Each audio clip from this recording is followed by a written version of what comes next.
బీఆర్ఎస్ను ఓడించాం ఇక బీజేపీ వంతు అంటూ నిన్న జనజాతర సభ మళ్ళీ తుక్కుడులో జరిగింది. తెలుగులో కేంద్రానికి సంబంధించినటువంటి మొత్తం భారతదేశానికి సంబంధించినటువంటి కాంగ్రెస్ మేనిఫెస్టో ఉందో తెలుగులో రిలీజ్ చేసినట్టు అయితే క్లియర్గా తెలుస్తూ ఉంది. దీన్ని చాలా క్లియర్గా ఇది మేనిఫెస్టో కాదు, ప్రజల ఆత్మ. ఎస్సీ ఎస్టీ బీసీ నిరుపేద జనరల్స్కు కులగణన అంటూ అసలు కులగణన అనేది ఎందుకు చేస్తున్నారు, దాని కులగణన వెనకాల అసలు మీరు చేయబోయే అవకాశం ఉంది. గతంలో కేసీఆర్ కూడా ఈరోజు సమగ్ర కుటుంబ సర్వే అని చెప్పేసి చేసేసి డేటాను అంతా కూడా తన దగ్గర పెట్టుకుని బయటికి రానియకుండా బయటికి పొక్కకుండా చాలా జాగ్రత్త పడి దాంతో 10 సంవత్సరాలు ఏలిండు. ఈరోజు కులగణన ద్వారా కూడా మీరు కూడా అదే ప్రయత్నం చేస్తారా? అసలు ఈ దేశంలో ఉన్నటువంటి మూలవాసులైన ఎస్సీ ఎస్టీ బీసీ మైనార్టీలకు ఎవరైతే ఉన్నారో వాళ్ళకు సంబంధించిన జనాభా శాతం ఎంతవరకు ఉంది, ఆ జనాభా లెక్కలను ప్రజల ముందు ఉంచేటువంటి ప్రజల ముందు పెట్టేటువంటి దమ్ము ధైర్యం ఈ ప్రభుత్వాలకు ఉందా అని చెప్పేసి ఈరోజు కాలేజ్ టీవీ తరఫున అడుగుతా ఉన్నాం.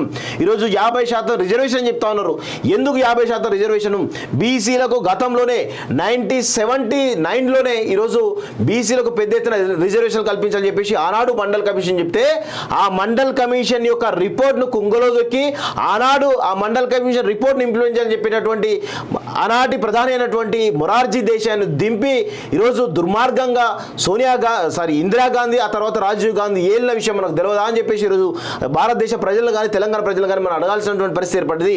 1990లో మళ్ళీ ఈరోజు విపి సింగ్ తన యొక్క ప్రభుత్వం ద్వారా ఏది ప్రధానమంత్రిగా ఉన్నట్టు విపి సింగ్ కూడా ఈ యొక్క మండల్ కమిషన్ ఇంప్లిమెంట్ చేయాలని చెప్పేసి అనుకుంటే ఆనాడు కూడా ఆయన ప్రభుత్వాన్ని కూడా కూల్చేసి ఈరోజు ప్రధానిగా పివి నరసింహారావు ఈరోజు బాధ్యతలు చేపట్టిన విషయం మనకు తెలియదా? దానికి కౌంటర్గా రథయాత్రను అద్వానీ ద్వారా చేయించిన విషయం తెలియదా? అంటే ప్రతి దశలోనూ బీసీలకు తీవ్రమైనటువంటి అన్యాయం జరుగుతుంది తప్ప వేరే ఎక్కడ కూడా బీసీలను పురుగులుగా చూడడం, వాళ్ళ ఆర్థిక సామాజిక అన్ని రకాల స్థితిగతులను కూడా ఈరోజు పెరగకుండా చేయడంలో ఈ దేశంలో ఉన్నటువంటి అప్పర్ వర్గాలు ఏవైతున్నాయో అప్పర్ క్యాస్ట్ వర్గాలు ఏవైతున్నాయో ఈరోజు వాళ్ళందరూ కూడా చాలా పెద్ద కుట్ర చేస్తున్నది స్పష్టంగా కనబడతా ఉంది. ఒకవేళ నేను అదే అడుగుతా ఉన్నాను, మీకు నిజంగా బీసీలపై ప్రేమ ఉంటే ఎందుకు తెలంగాణలో ఇప్పుడున్నటువంటి ఎంపీ సీట్లు కావచ్చు, గతంలో ఉన్నటువంటి అసెంబ్లీ సీట్లు కావచ్చు, ఎందుకు కేవలం 55 నుంచి 60% ఉన్నటువంటి బీసీలకు ఈరోజు కేవలం 20% సీట్లు కూడా ఇవ్వాలంటే పరిస్థితి కనబడతా ఉంది. 17 ఎంపీ సీట్లు ఉంటే అందులో రిజర్వేషన్ తీసేస్తే 13 ఎన్నో ఉంటాయి, 12, 13 ఉంటాయి. దానిలో మరి 4 సీట్లకే పరిమితం చేయడం వల్ల అసలు ఉద్దేశం ఏంది? కేవలం రెడ్లకే ప్రాధాన్యత ఇవ్వడం వల్ల అసలు ఉద్దేశం ఏంది? ఇది కదా తెలంగాణ ప్రజలు భారతదేశ ప్రజల ముందు ఉంచాల్సిన అంశం. ఇలా ప్రతి దశలోనూ కాంగ్రెస్ పార్టీ బీసీలను తీవ్రంగా మోసం చేస్తున్నటువంటి విషయాన్ని కూడా మనం గమనించాలి. ఆ తెర వెనుక జరుగుతున్నటువంటి కుట్రను మనందరం కూడా పసిగట్టకపోతే ఇక ఏనాటికైనా కానీ ఈ దేశంలో బీసీలు కేవలం ఓటు బ్యాంకు తప్ప దేనికి కూడా పనికిరారు అనేది స్పష్టంగా అర్థమవుతుంది. దాన్ని తెలుసుకున్నప్పుడే ఇక్కడ ఉన్నట్టు ఈ దేశంలో ఉన్నటువంటి మూలవాసులైనటువంటి ఎస్సీ ఎస్టీ బీసీలు ఎవరైతే ఉన్నారో వీళ్ళందరూ కూడా ఈరోజు జ్ఞానవంతులు కావాల్సిన అవసరం ఉంది. ముఖ్యంగా బీసీలకు రాజకీయపరమైనటువంటి రిజర్వేషన్స్ ఎక్కడ కూడా లేవు. వాస్తవంగా రాజ్యాంగపరమైన రిజర్వేషన్ కూడా పెద్దగా లేవు అనే విషయం కూడా గుర్తుపెట్టుకోవాల్సిన అవసరం ఉంది వాస్తవంగా. సో దానిలో భాగంగానే కేవలం రేవంత్ రెడ్డి కానీ రాహుల్ గాంధీ కానీ ఇక్కడ రివెంజ్ పాలిటిక్స్ చేస్తున్నారు తప్ప ఇక్కడ ఉన్నటువంటి ప్రజలకు మధ్యతరగతి ప్రజలకు అనేకమైన అవకాశం ఇద్దామని దానిలో వీళ్ళు ఎక్కడ కూడా ప్లాన్ చేయట్లేదు స్పష్టంగా మనకైతే అర్థమవుతా ఉంది. నెక్స్ట్ రాహుల్ ప్రధాని కాలేడు, దేశంలో కాంగ్రెస్ పార్టీ ఊసేలేదు, హామీలు ఇచ్చి తప్పించుకోవడం అస్తం పార్టీకి అలవాటే, భారత్కు ఒకే ఒక గ్యారంటీ మోడీనే, బీజేపీ మహబూబ్ నగర్ ఎంపీ అభ్యర్థి డీకే అరుణ. వాస్తవంగా అక్కడ మహబూబ్ నగర్లో చాలా ఆసక్తికరమైనటువంటి ఫైట్ అయితే నడుస్తూ ఉంది. గతంలో దాదాపు 20 నుంచి 30 వేల ఓట్లతోటి అరుణ గారు ఓడిపోవడం జరిగింది. కానీ ప్రస్తుతం ఆమె వంశీచంద్ర రెడ్డి ఏమో చాలా ఫెరోషియస్గా గ్రౌండ్లో తిరుగుతున్నాడు. కానీ స్పష్టంగా మహబూబ్నగర్ లాంటి ప్లేస్లో అక్కడ మొత్తానికైతే మోడీ హవా అయితే మోడీ మానియా అయితే స్పష్టంగా కనబడతా ఉన్నట్టు మనకైతే క్లియర్గా తెలుస్తోంది.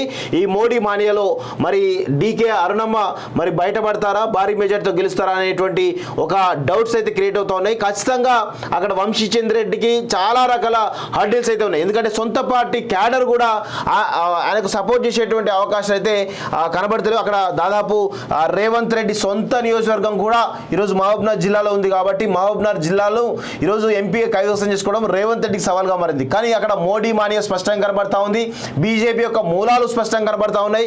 అదేవిధంగా అరుణ గారి ఈరోజు క్రెడిబిలిటీ అక్కడ ఆమెకు ప్లస్ అయ్యేటువంటి అవకాశాలు బలంగా కనబడతా ఉన్నాయి. ఖచ్చితంగా మహబూబ్నగర్ సీటు ఈసారి బీజేపీ ఖచ్చితంగా గెలిచేటువంటి అవకాశం అయితే బలంగా ఉన్నట్టు మనకైతే క్లియర్గా తెలుస్తూ ఉంది. చూడాలి మరి ఏమవుతుందో. మరి రేవంత్ రెడ్డి కనుక సవాల్గా తీసుకుంటే ఏమవుతుందో చూడాలి.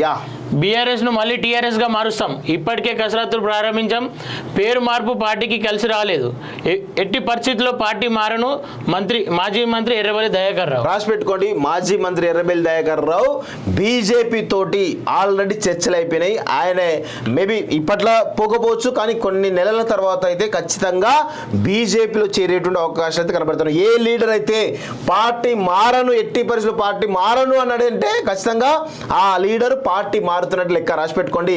కడియం శ్రీహరి ఏమన్నాడు? ఎంత పెద్ద ఎత్తున నిధులు వల్లిండు, ఏం చేసిండు? పోయి కాంగ్రెస్ పార్టీలో ఏరలేదా? అంత అంటే కడియం శ్రీహరి కంటే పెద్ద తోపు అయినా ఈయన కూడా వాళ్ళ బాటల్ని పార్టీ మారను అన్నాడంటే ఖచ్చితంగా పార్టీ మారుతున్నట్టు రాసి పెట్టుకోండి. అది కొంచెం ఇయాలో రేపు అంతే తప్ప ఖచ్చితంగా పార్టీ మారే అవకాశాలు ఉన్నాయి. ఇక బీఆర్ఎస్ను టీఆర్ఎస్గా మారుస్తామంటారు కదా, ఇది ఇప్పుడు కాదు. నేను 3 నెలల క్రితం జనవరి మొదటి వారంలోనే చెప్పడం జరిగింది. దీనిపైన చాలా పూర్తి స్థాయిలో పెద్ద ఎత్తున ఈరోజు కేసీఆర్ కసరత్తు చేసిండు. మనం తెలంగాణ వాదాన్ని వదులుకొని చాలా పెద్ద మిస్టేక్ చేసినాం, మళ్ళా తెలంగాణ వాదాన్ని పట్టుకోవాలి, ఖచ్చితంగా ప్రజల వద్దకు వెళ్ళాలి, మళ్ళీ తెలంగాణ సెంటిమెంట్ రెచ్చగొట్టాలనేటువంటి కోణంలో ఇప్పటికే అనేకమైనటువంటి చర్చలు జరిపినటువంటి కేసీఆర్ ఇక బీఆర్ఎస్ను మళ్ళీ టీఆర్ఎస్గా పేరు మార్చడానికి కసరత్తు ప్రారంభించినట్టు తెలుస్తూ ఉంది. లీగల్ ఒపీనియన్ కూడా తీసుకోవడం జరిగింది.